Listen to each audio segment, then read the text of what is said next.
Arthur is a kids' TV show that it's been around since the late 90s and is still on to this day. It's one of the weirdest reality-based shows that sets examples for kids. I grew up with it, and I still watch it on weekday mornings when I don't have school. This story, though, will explain what has soured me from buying other old episodes on tape. I have written the description of the episode a few years back and left it on my computer, and after much thought, I've decided to release it. I wish this tape had survived long enough for me to get some screenshots from it, but alas, the film tore badly, and during repairs, I lost about 5 minutes of the episode.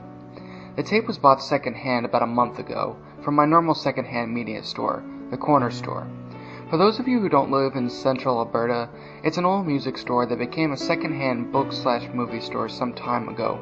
I had bought almost 100 VHS tapes from him, all of which worked fine, except for this one. I bought the tape because I'm trying to find the old episodes of Arthur again, to bring back good memories of my childhood.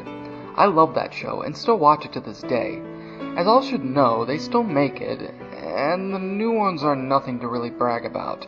The animation looks cheap and rather rushed, the stories are often dull and focused on the mental illnesses in children, like the one about the kids with Asperger's, and the one that focused on cancer. It feels out of place. Characters have also changed. The bullies are now good guys, Francine's even more of a bitch, and DW no longer has moments that make her seem like more than a spoiled brat. The show has been ruined. To escape this mess, I went out to buy some old episodes on tape. Home recordings are of particular interest, so I could see some of the old commercials that had aired at the time. I bought about $5 worth of old tapes, each at 50 cents each. They all seemed fine. Each was properly labeled with episode times, recording dates, and timestamps.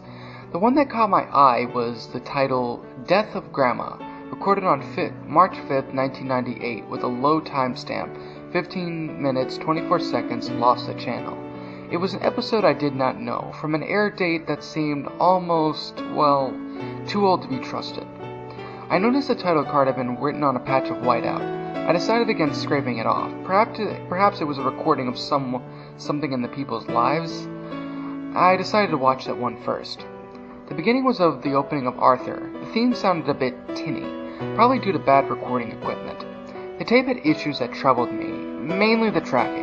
I just couldn't get it to stop being so jumpy, and it was awkward to watch. I eventually gave up, leaving it to where there was a line of fuzz across the top, and sat down.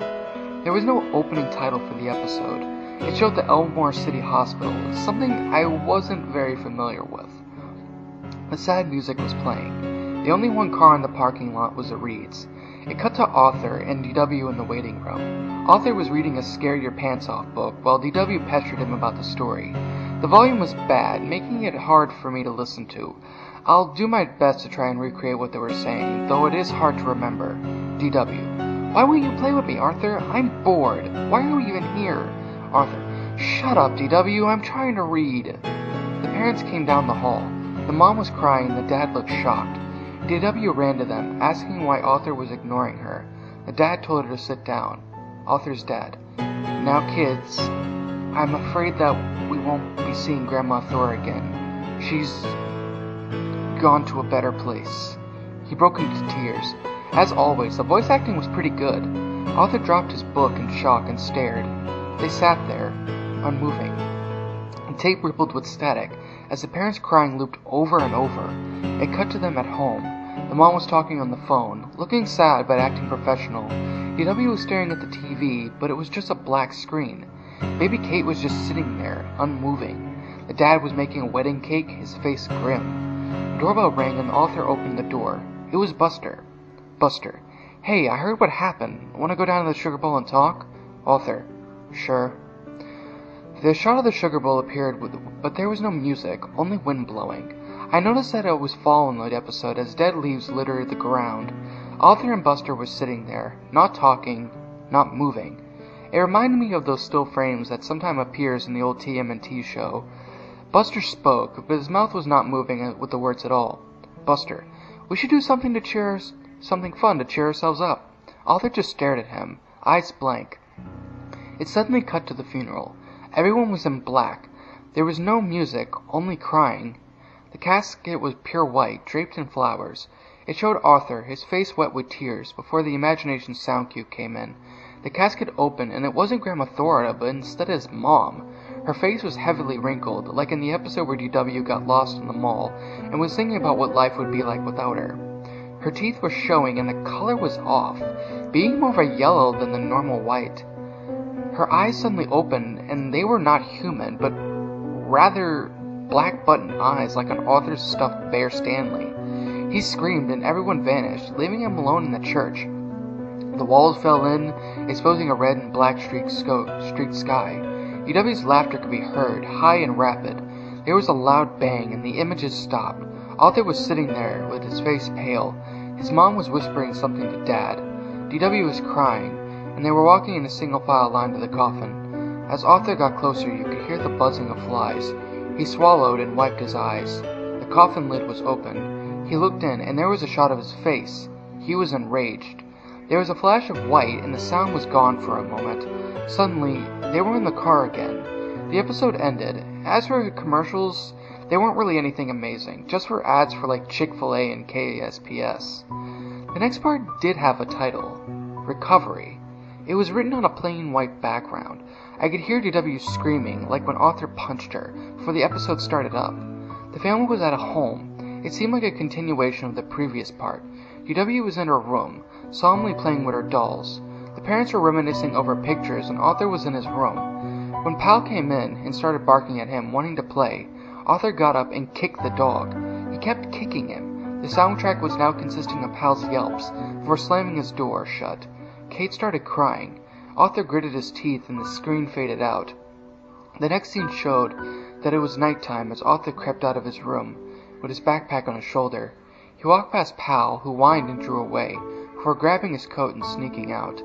He ran for a full 3 minutes, the streets in all shadows.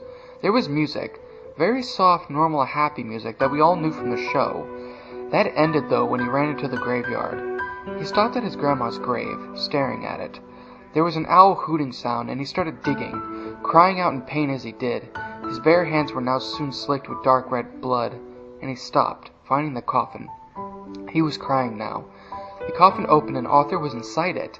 His eyes were closed, and his glasses were shattered. His family gathered around, staring down and crying. Kate was screaming, and for whatever reason, DW threw Pal in the open grave. Although his body was unmoving, there was still a still of him running. The screen went black, and there was a low sound that rose to a high chatter. It was the Tibbles laughing. The grave started to spin in empty space, opening and sucking the world into it. I could hear DW yelling, "Kate did it!" over and over again, mixed with Pal's cries of pain. Stanley appeared, spiraling down the blackness. His head tore off, and the cartoony organs from the episode when Arthur cut his knee started trailing out from his body. There was a series of loud thuds, and it showed Arthur again sitting there in the sugar bowl. Buster was unmoving on the floor, beside the booth, his eyes gone. The red socket started to stream blood, and Arthur screamed in rage.